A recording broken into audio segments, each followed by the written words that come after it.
Tepat hari ini, Indra Syafri putuskan mengundurkan diri jadi pelatih Timnas Indonesia U20 walaupun menang telak lawan India U20 tadi malam dengan skor 4-0. Indra Syafri telepon Erick Thohir yang kini ada di Belanda. Dan Erick menerima keputusan tersebut. Langsung rapat mendadak. Putuskan Dennis Wise, legenda Timnas Inggris yang jadi pelatih Timnas U20 nanti di Piala Asia U20 jadi 3 harapanku. Di sisi lain ini kabar terbaru soal Indra. Tonton video sampai selesai. Dennis Wise gantikan Indra Syafri jadi pelatih Timnas Indonesia U20. Dennis Wise langsung minta Erick Thohir agar Shin Tae-yong untuk mendampingi dirinya jadi pelatih Timnas U20 karena Shin Tae-yong sangat paham dengan pemain lokal Timnas Indonesia. Erick Thohir mengabulkan permintaan tersebut dan jemput Shin Tae-yong ke Korea Selatan hari ini. Jadi 4 harapanku usai pelatih India terang-terangan sindir permainan Indra Syafri tadi malam. Wah, apakah yang sebenarnya terjadi? Simak baik-baik. Yes, mantap, kabar bahagia tepat beberapa jam yang lalu diberitakan. Hari ini, Erick Thohir memang gak salah pilih.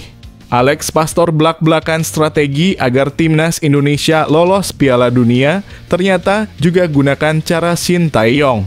Wah, fans Timnas Indonesia dan Shin Tae-yong gak jadi sedih dan nangis mendengarnya. Apakah itu? Ini info selengkapnya. Yes, doa publik terkabulkan. Direktur Teknik Timnas Belanda yang pernah bawa Belanda ke final Piala Dunia 2010 ini buat pernyataan mengejutkan soal kans Timnas Indonesia lolos Piala Dunia. Australia, Bahrain, Cina auto menangis ketakutan melihat ini. Wah, ini jelas yang ditunggu-tunggu. Penasaran? Ini fakta selengkapnya. Manajer klub raksasa Spanyol Carlo Ancelotti dan Presiden klub Florentino Perez putuskan pinjam kiper andalan Timnas Indonesia Martin Paes untuk berlaga di Piala Dunia antar klub dan Liga Champions Eropa sampai akhir musim. Paes langsung berangkat ke Spanyol hari ini dari Amerika dan langsung dapat sambutan hangat di kota Madrid oleh WNI di sana jadi harapanku. Di sisi lain ini kabar terbaru Paes yang dikaitkan dengan sosok hebat di Jepang. Wah, simak video sampai tuntas. Auto gegerkan Korea tepat malam ini. Putra asli Blitar, Jawa Timur, baru berusia 18 tahun. Masuk radar klub Eropa. Dulu dihujat habis sama Coach Justin. Ternyata dia buat kejutan fantastis. Berinisial AK. Wah, siapa sosoknya dan apa yang akan terjadi? Simak penjelasannya berikut ini. Ini baru kerjasama kelas dunia. Erick Thohir dan Federasi Belanda siapkan revolusi sepak bola Indonesia, Timnas dan Liga 1 bisa menjadi juara Asia. Dengan adanya kerjasama strategis bersama Federasi Belanda, Erick Thohir memiliki visi besar untuk menjadikan Timnas Indonesia dan Liga 1 sebagai kekuatan sepak bola terbaik di Asia. Namun, apakah langkah tersebut bisa terrealisasi? Jangan lewatkan ulasan lengkapnya di sini. Nih, info A1 lagi khusus pelanggan setia channel Indonesian Soccer. Asisten pelatih Timnas Indonesia Alex Pastor akan berangkat ke Hungaria, negara kuat Eropa. Disinyalir akan bawa satu lagi pemain keturunan Indonesia berinisial JO. Dan wah, siapakah dia? Fans Timnas Indonesia auto berpesta pora ini di jalanan. Temukan jawabannya hanya di sini. Auto lolos Piala Dunia kalau gini caranya. Kiper Timnas Indonesia keturunan Jerman resmi tiba di Indonesia hari ini, akan langsung dipoles tangan kanan Shin Tae-yong. Wah, siapakah dia? Akankah dia jadi pesaing Martin Paes ke depan? Akan diulas semuanya di video ini.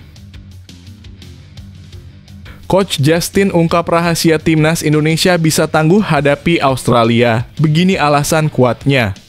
Coach Justin percaya bahwa Timnas Indonesia tidak perlu merasa takut menghadapi Australia meskipun tim ini terkenal tangguh di Asia. Bahkan, apa yang ia katakan saat melawan Arab Saudi terbukti benar. Simak alasan dibalik keyakinan Justin dan bagaimana hal ini bisa memotivasi para pemain. Simak baik-baik. Banyak yang nggak tahu. Rahasia besar nih. Gerald van den Burg, pelatih hebat dengan 17 trofi, siap bawa timnas Indonesia U23 menembus puncak. Dengan segudang pengalaman sebagai pelatih dan 17 trofi yang telah diraih, Gerald van den Burg kini memimpin timnas Indonesia U23. Tantangan baru di hadapannya, membentuk tim muda yang dapat bersaing di tingkat Asia. Apa saja strategi yang akan ia terapkan untuk membawa tim ini ke level berikutnya? Simak penjelasannya berikut ini. Madam Pang tiba di Indonesia untuk ajak Rizky Ridho gabung klub raksasa Thailand Buriram United dan akan bawa ke Eropa di tahun depan. Kontrak di Persija ditebus langsung kontan dengan nilai 11 miliar rupiah. Jadi dua harapanku usai Rizky Ridho dinobatkan jadi bek lokal terbaik tanah air. Apa yang membuatnya begitu hebat? Ini statistik selengkapnya. Sebelum video kita mulai, buat kamu yang mau beli jersey timnas Indonesia, caranya gampang banget. Kamu langsung hubungi nomor WhatsApp yang ada di gambar ini, atau bisa langsung klik link pembelian yang ada di deskripsi video ini ya. Mumpung lagi promo gratis ongkir ke seluruh Indonesia. Buruan sebelum kehabisan. Sebelum dimulai pembahasan, mohon bantuannya untuk subscribe channel ini, agar tidak ketinggalan info timnas Indonesia. Tepat hari ini, Indra Syafri putuskan mengundurkan diri jadi pelatih timnas Indonesia U20 walaupun menang telak lawan India U20 tadi malam dengan skor 4-0. Indra Syafri telepon Erick Thohir yang kini ada di Belanda, dan Erick menerima keputusan tersebut. Langsung rapat mendadak. Putuskan Dennis Wise, legenda timnas Inggris yang jadi pelatih timnas U20 nanti di Piala Asia U20 jadi 3 harapanku. Di sisi lain ini kabar terbaru soal Indra. Tonton video sampai selesai. Pelatih timnas Indonesia U20 Indra Syafri memberikan komentar terkait penampilan timnya di U20 Challenge Series 2025. Meskipun berhasil menutup perjalanan mereka dengan kemenangan besar atas India U20, Indra Syafri mengaku belum sepenuhnya puas dengan hasil tersebut. Indra menekankan bahwa masih banyak hal yang perlu dievaluasi dari tim Garuda Nusantara, terutama menjelang Piala Asia U20 2025. Masih banyak yang harus dievaluasi, mulai dari lini belakang hingga lini depan. 3 laga melawan Yordania, Suriah, dan India di Mandiri Challenge Series 2025 ini sangat bermanfaat bagi kami. Kami bisa melihat sejauh mana kesiapan dan perkembangan pemain jelang tampil di Piala Asia U20, ungkap Indra Syafri. Setelah pertandingan ini, Garuda Muda akan kembali ke Jakarta untuk melanjutkan pemusatan latihan sebelum berangkat ke Tiongkok pekan depan. Indra Syafri pun mengaku sudah memiliki daftar nama pemain yang akan dibawa ke Piala Asia U20 2025. Namun, dengan pola permainan yang terkesan monoton, muncul pertanyaan apakah keputusan untuk mempertahankan Indra Syafri adalah pilihan yang tepat, atau seharusnya ada perubahan pelatih demi menjaga harapan lolos ke Piala Dunia U20 tahun ini. Bagaimana menurut kalian, apakah Indra Syafri masih layak untuk memimpin Garuda Muda atau perlu ada perubahan strategi? Komentar di bawah. Dennis Wise gantikan Indra Syafri jadi pelatih timnas Indonesia U20. Dennis Wise langsung minta Erick Thohir agar Shin Tae-yong untuk mendampingi dirinya jadi pelatih timnas U20 karena Shin Tae-yong sangat paham dengan pemain lokal timnas Indonesia. Erick Thohir mengabulkan permintaan tersebut dan jemput Shin Tae-yong ke Korea Selatan hari ini. Jadi 4 harapanku usai pelatih India terang-terangan sindir permainan Indra Syafri tadi malam. Wah, apakah yang sebenarnya terjadi? Simak baik-baik. Pelatih timnas U20 India, Bibi Thomas Muttad, memberikan komentar menarik usai kekalahan 0-4 timnya dari timnas U20 Indonesia dalam laga terakhir Mandiri U20 Challenge Series 2025, Kamis 31/2025. Meski kalah telak, Bibi menilai pertandingan melawan Garuda Muda tidak terlalu sulit. Menurut Bibi, kekalahan timnya bukan karena kekuatan lawan yang luar biasa, melainkan karena persiapan tim yang sangat minim. Persiapan kami sangat minim, kata Bibi. Itu sebabnya kami tidak meremehkan lawan, meskipun bagi kami, pertandingan ini tidak terlalu sulit. Meski mengakui Indonesia bermain baik, Bibi menyebutkan bahwa semua gol yang tercipta berasal dari kesalahan-kesalahan kecil para pemain India. Kekalahan ini membuat India menempati posisi dasar klasemen, sementara Indonesia berada di peringkat ketiga. Peringkat kedua ditempati Yordania dan Suriah keluar sebagai juara dalam turnamen yang berlangsung di Sidoarjo, Jawa Timur. Bibi Thomas juga menekankan bahwa meskipun hasilnya kurang memuaskan, timnya masih bisa berkembang. Para pemain kami masih bisa berkembang dan mereka akan terus berusaha di pertandingan berikutnya, tambahnya. Sayangnya kami tidak bisa menang melawan Indonesia, tapi kami bermain dengan baik dan semoga di masa depan kami bisa tampil lebih baik lagi. Dari pernyataan Bibi terlihat jelas bahwa Indonesia tidak benar-benar menunjukkan performa yang luar biasa dalam kemenangan mereka. Namun banyak yang berpikir bahwa meskipun tim India sedang dalam persiapan yang minim, kekalahan ini harusnya jadi bahan evaluasi besar bagi Indra Syafri dan skuad Garuda Muda. Menurut kalian, apakah kemenangan Indonesia atas India memang pantas atau justru menunjukkan bahwa ada yang kurang dengan strategi yang diterapkan? Apakah Indra Syafri layak dipertahankan sebagai pelatih? Yuk berikan pendapat kalian di kolom komentar. Yes, mantap, kabar bahagia tepat beberapa jam yang lalu diberitakan. Hari ini, Erick Thohir memang gak salah pilih. Alex Pastor belak-belakan strategi agar timnas Indonesia lolos Piala Dunia, ternyata juga gunakan cara Shin Tae-yong. Wah, fans timnas Indonesia dan Shin Tae-yong gak jadi sedih dan nangis mendengarnya. Apakah itu? Ini info selengkapnya. Asisten pelatih timnas Indonesia Alex Pastoor membuka suara tentang karakternya sebagai seorang juru taktik dalam sebuah sesi gelar wicara berjudul The Aftrap yang disiarkan oleh stasiun televisi Belanda, Love Televisie. Dalam kesempatan tersebut, mantan pelatih Almere City yang kini berusia 58 tahun ini mengungkapkan pandangannya tentang strategi permainan yang ia terapkan. Alex Pastoor mengakui bahwa tujuan utama dalam setiap pertandingan adalah meraih kemenangan. Ia menggambarkan dirinya sebagai seorang ahli strategi yang fokus pada pencapaian tersebut. Ketika kami bermain, tentu saja tujuannya untuk menang. Tetapi kami juga ingin memenangkan sebanyak mungkin bola di kotak penalti dan sebisa mungkin lawan tidak melakukan hal serupa di kotak penalti kami, ujar Pastoor. Untuk mencapai kemenangan, Alex Pastoor tak ragu untuk mengambil langkah yang ekstrem. Ia bahkan mengungkapkan bahwa jika diperlukan, ia akan menurunkan formasi yang sangat defensif seperti 9 pemain di belakang, asalkan itu bisa membawa 3 poin bagi tim. Jika harus menurunkan formasi 9-0-1 untuk menang, saya akan melakukannya. Tapi itu hanya asumsi, tambahnya sambil tersenyum.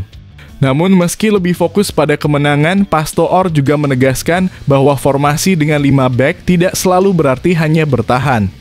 Jangan berpikir jika main dengan formasi 5-3-2 itu adalah formasi untuk bertahan total, tetapi itu tergantung bagaimana caramu memainkannya, jelasnya.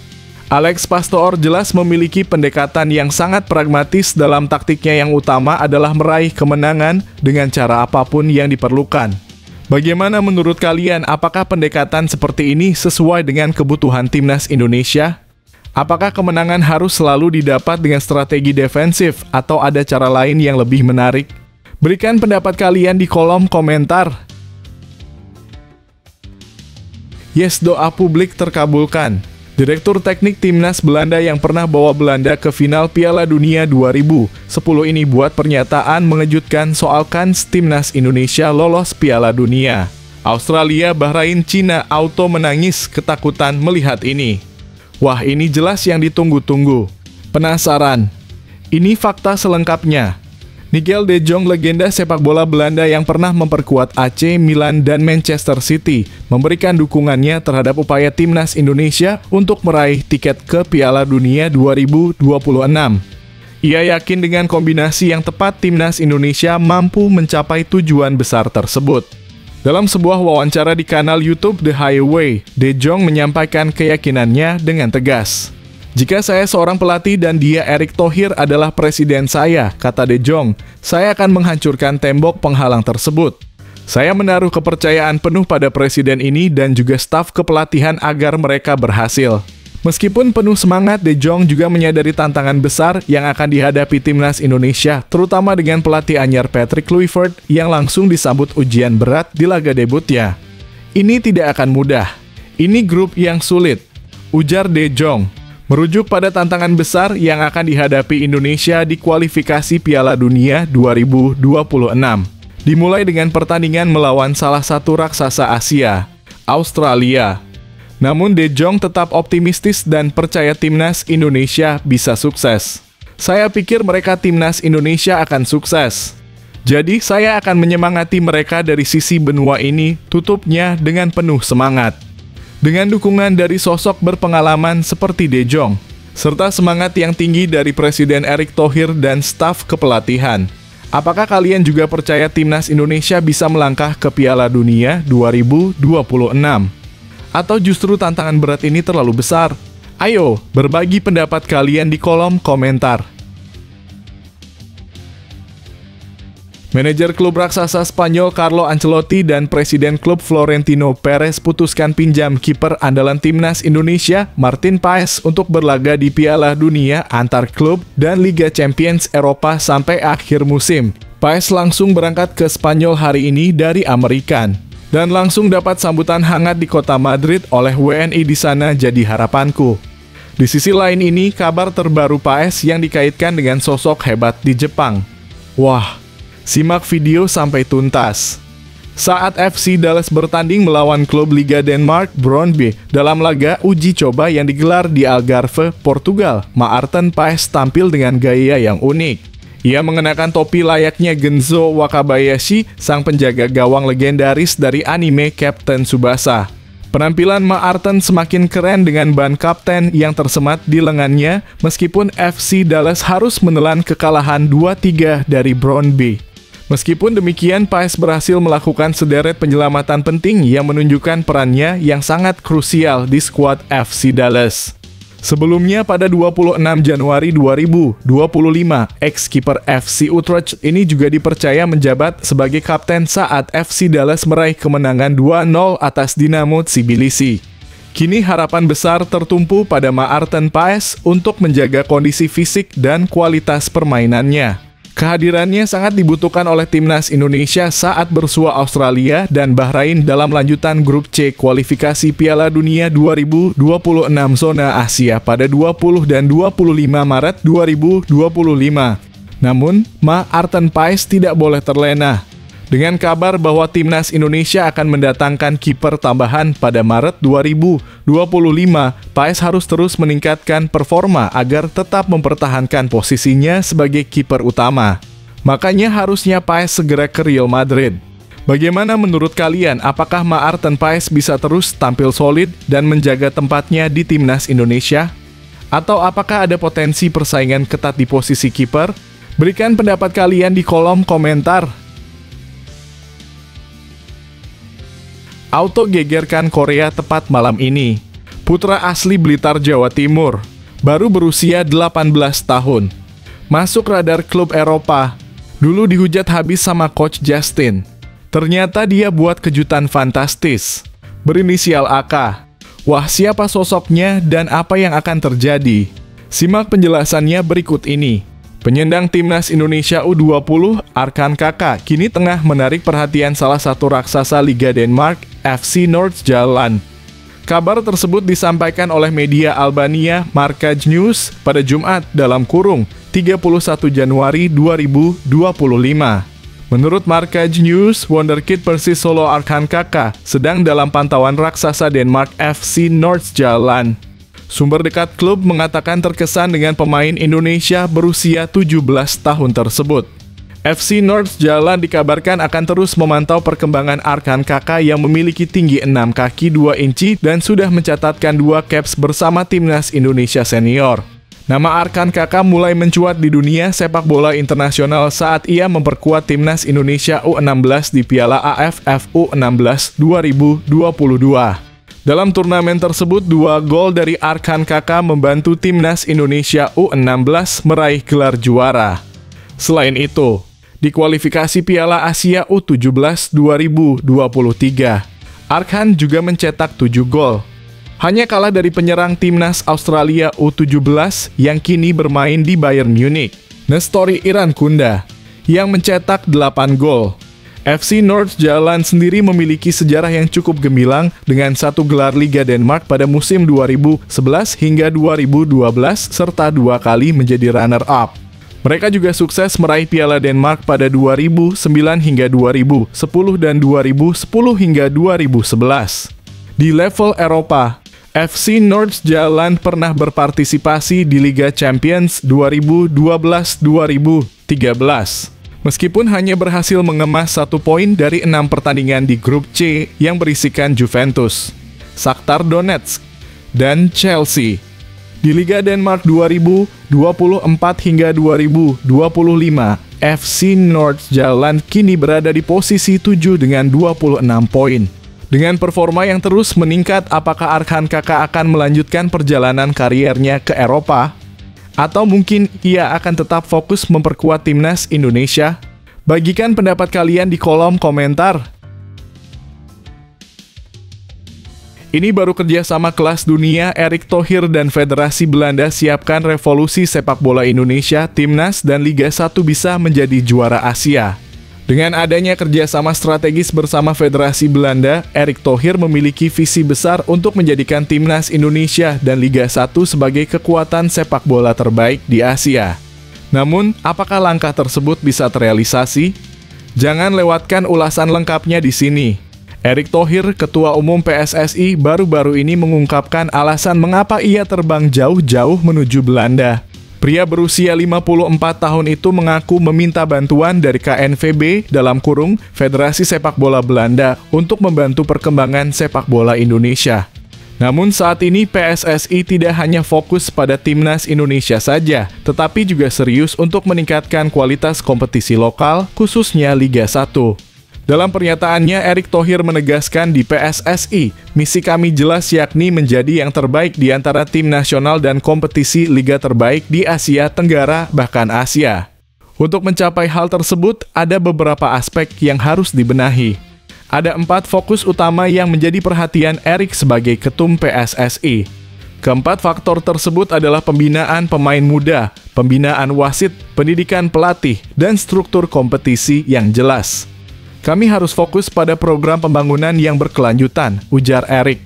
Mencakup area utama seperti pengembangan pemain muda, wasit, pendidikan pelatih, dan struktur kompetisi, pungkasnya. Dengan komitmen ini, apakah PSSI benar-benar bisa membawa Indonesia menuju sepak bola yang lebih maju? Apakah program-program tersebut bisa menghasilkan dampak positif dalam waktu dekat? Yuk bagikan pendapat kalian di kolom komentar. Nih, info satu lagi khusus pelanggan setia channel Indonesian Soccer. Asisten pelatih timnas Indonesia Alex Pastor akan berangkat ke Hungaria, negara kuat Eropa. Disinyalir akan bawa 1 lagi pemain keturunan Indonesia berinisial JO. Dan Deiwah, siapakah dia? Fans timnas Indonesia auto berpesta pora ini di jalanan. Temukan jawabannya hanya di sini. Asisten pelatih timnas Indonesia Alex Pastor baru-baru ini mengunggah 2 foto aktivitas dirinya saat berkunjung ke markas klub Hungaria Ferencváros di Stadion Groupama Arena pada Jumat hari ini. Dalam foto pertama terlihat Alex berdiri di depan stadion yang terkenal itu, sementara foto kedua menunjukkan dirinya berpose bersama seorang presenter olahraga. Kehadiran Alex Pastor di markas Ferencváros menimbulkan spekulasi terkait kepentingannya. Seperti diketahui, Ferencváros baru saja menjamu klub Eredivisie AZ Alkmaar dalam lanjutan Liga Eropa dini hari tadi. Spekulasi semakin berkembang karena banyak yang menduga Pastor sedang memantau pemain keturunan Indonesia yang bermain di AZ Alkmaar. Di klub tersebut terdapat 2 pemain keturunan Indonesia, Julian Orip dan Daan Ijsel, meskipun keduanya tidak dimasukkan oleh pelatih AZ, Maarten Martens, dalam laga melawan Ferencváros. Julian Orip dan Daan Ijsel yang masih muda memiliki potensi besar untuk dinaturalisasi dan bisa menjadi tambahan kekuatan bagi timnas Indonesia di masa depan. Julian Orip misalnya tampil cukup impresif di 2 laga UEFA Youth League melawan klub Samuel Silalahi. Menurut data dari ufa.com, Orip bermain selama 180 menit di 2 pertandingan tersebut, mencetak 1 gol dan 1 assist. Apakah Alex Pastoor benar-benar memantau perkembangan para pemain muda ini untuk timnas Indonesia? Bagaimana menurut kalian, apakah dinaturalisasinya Julian Orip dan Dean Eysel bisa menjadi langkah positif bagi timnas Indonesia? Bagikan pendapat kalian di kolom komentar. Auto lolos Piala Dunia kalau gini caranya, kiper timnas Indonesia keturunan Jerman resmi tiba di Indonesia hari ini, akan langsung dipoles tangan kanan Shin Tae-yong. Wah, siapakah dia? Akankah dia jadi pesaing Martin Paes ke depan? Akan diulas semuanya di video ini. Kabar baik datang untuk timnas Indonesia U17, karena satu pemain yang dipanggil oleh pelatih Nova Arianto, yakni Jason Yeo, akhirnya sudah tiba di tanah air. Jason Yeo adalah seorang kiper muda yang mendapatkan panggilan untuk mengikuti pemusatan latihan (TC) Timnas Indonesia U17 jelang Piala Asia U17 2025. Menurut laporan dari Instagram @football_Indonesia, Jason Yeo, yang merupakan pesepak bola diaspora Indonesia, telah tiba di Jakarta setelah menempuh perjalanan panjang dari Jerman. Setelah itu, ia akan langsung terbang ke Yogyakarta, tempat di mana Nova Arianto menggelar TC untuk skuad Garuda. Jason Yeo sudah tiba di Jakarta dan akan langsung terbang lagi ke Jogja, tulis @football_Indonesia. Jason Yeo adalah seorang pemain yang saat ini sedang merintis karier di Jerman. Ia merupakan keturunan Indonesia dengan kedua orang tuanya yang masih memiliki paspor Indonesia. Ibunya berasal dari Pulau Kelong, Provinsi Kepulauan Riau, sementara ayahnya berasal dari Kijang Kota, Provinsi Kepulauan Riau. Di Jerman, Jason bergabung dengan Holstein Kiel U-17, bahkan pernah menjadi kapten tim di klub tersebut. Dengan kedatangannya ke Indonesia, harapan besar tentu saja mengiringi perjalanan Jason Yeo untuk bergabung dengan timnas Indonesia U17 dan memberikan kontribusi maksimal untuk timnas Indonesia di ajang Piala Asia U17 2025. Apakah kalian berharap Jason Yeo bisa tampil gemilang di timnas? Bagikan pendapat kalian di kolom komentar. Coach Justin ungkap rahasia timnas Indonesia bisa tangguh hadapi Australia. Begini alasan kuatnya. Coach Justin percaya bahwa timnas Indonesia tidak perlu merasa takut menghadapi Australia meskipun tim ini terkenal tangguh di Asia. Bahkan, apa yang ia katakan saat melawan Arab Saudi terbukti benar. Simak alasan dibalik keyakinan Justin dan bagaimana hal ini bisa memotivasi para pemain. Simak baik-baik. Pengamat sepak bola Indonesia, Coach Justin, kembali memberikan pandangan menarik mengenai laga timnas Indonesia yang akan menghadapi Australia pada Maret mendatang. Menjelang pertandingan penting ini, persiapan terus dilakukan agar skuad asuhan Patrick Kluivert bisa tampil maksimal dan meraih hasil positif. Lalu, bagaimana peluang timnas Indonesia kali ini? Coach Justin memberikan jawabannya dengan penuh keyakinan.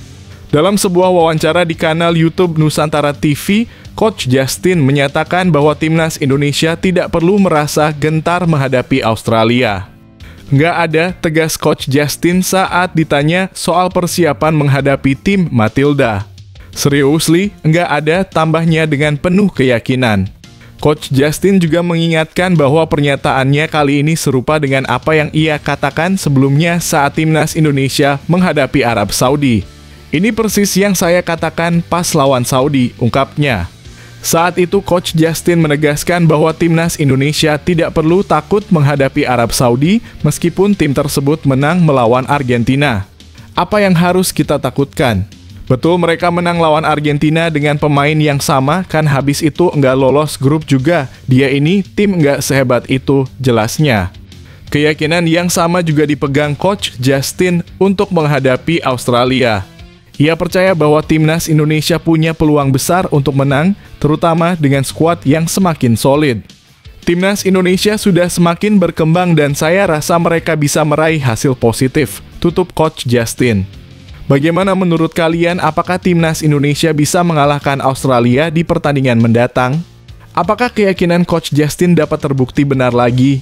Ayo, berbagi pendapat kalian di kolom komentar. Banyak yang nggak tahu, rahasia besar nih. Gerald van den Burg, pelatih hebat dengan 17 trofi, siap bawa timnas Indonesia U23 menembus puncak. Dengan segudang pengalaman sebagai pelatih dan 17 trofi yang telah diraih, Gerald van den Burg kini memimpin timnas Indonesia U23. Tantangan baru di hadapannya, membentuk tim muda yang dapat bersaing di tingkat Asia. Apa saja strategi yang akan ia terapkan untuk membawa tim ini ke level berikutnya? Simak penjelasannya berikut ini. Gerald van den Burg memang memiliki karier yang sangat gemilang sebagai pemain. Sebagai winger cepat dan tajam, van den Burg berhasil mengukir prestasi luar biasa sepanjang kariernya di lapangan hijau. Ia dikenal sebagai pemain yang sering menjadi ancaman bagi lawan, berkat kecepatannya dan kemampuan mencetak gol yang tajam. Dalam perjalanan kariernya, van den Burg tercatat telah meraih sebanyak 17 gelar juara yang mencakup berbagai kompetisi bergengsi. Perinciannya antara lain 8 gelar Eredivisie, 5 gelar KNVB Beker, 2 piala Super Belanda, serta 1 gelar Liga Champions yang diraihnya bersama Ajax Amsterdam. Selain itu, ia juga turut mengantarkan timnas Belanda meraih gelar juara Euro pada 1988. Kini setelah pensiun sebagai pemain, van den Burg dipercaya untuk menangani timnas Indonesia U23. Tentu saja, ekspektasi terhadap pelatih yang memiliki pengalaman begitu besar ini sangat tinggi. Target pertama yang dihadapi adalah mempertahankan medali emas yang diraih timnas Indonesia U23 di SEA Games 2023. Mengingat prestasi timnas Indonesia U23 di Piala Asia 2024 yang berhasil menembus semifinal, target untuk van den Burg jelas tidak main-main. Masyarakat sepak bola Indonesia berharap agar van den Burg bisa membawa timnya meraih hasil serupa atau bahkan lebih baik melihat kualitas tim yang semakin berkembang. Dengan pengalamannya yang luar biasa dan target yang dihadapi, apakah Gerald van den Burg mampu memenuhi harapan tersebut? Bagikan pendapat kalian di kolom komentar. Madam Pang tiba di Indonesia untuk ajak Rizky Ridho gabung klub raksasa Thailand Buriram United dan akan bawa ke Eropa di tahun depan. Kontrak di Persija ditebus langsung kontan dengan nilai 11 miliar rupiah. Jadi dua harapanku usai Rizky Ridho dinobatkan jadi bek lokal terbaik tanah air. Apa yang membuatnya begitu hebat? Ini statistik selengkapnya. Rizky Ridho, bek Persija Jakarta, baru saja mencatatkan prestasi gemilang di Liga 1 2024 hingga 2025 dengan mencapai 1000 passing sukses. Sampai dengan pekan ke-20 Liga 1 2024 hingga 2025, Rizky Ridho sudah mencatatkan total 1044 passing sukses. Menariknya, ia menjadi pemain lokal pertama pada musim ini yang berhasil mencatatkan angka tersebut. Dengan rata-rata 52,2 passing sukses per pertandingan, Rizky Ridho menunjukkan konsistensi yang luar biasa. Berdasarkan data dari PT Liga Indonesia Baru dalam kurung PT LIB, Rizky Ridho unggul atas pemain-pemain lokal lainnya dalam hal jumlah passing sukses. Salah satu pesaing terdekatnya adalah Fajar Fathur Rahman dari Borneo FC Samarinda yang mencatatkan 939 passing sukses. Performance Development Manager PT LIB Guntur Cahyo Utomo memberikan pujian atas gaya permainan Rizky Ridho yang sangat efektif. Tipikal pemain belakang yang tidak hanya bagus dalam bertahan, tapi dia juga bisa melakukan build up dengan sangat efektif, ungkap Guntur. Tak hanya itu, Guntur juga menyoroti kemampuan Rizky Ridho dalam situasi 1v1 yang menurutnya sangat jarang dimiliki oleh bek-bek Indonesia pada umumnya. Pengambilan keputusan yang sangat baik seolah mendikte lawan yang sedang memegang bola hingga cenderung tidak mampu mengarahkan bola ke daerah berbahaya Persija, tambahnya.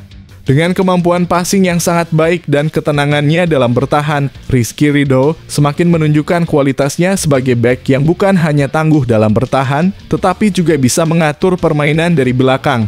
Apakah Anda juga melihat Rizky Ridho sebagai salah satu bek terbaik di Liga 1 saat ini? Bagikan pendapat Anda di kolom komentar.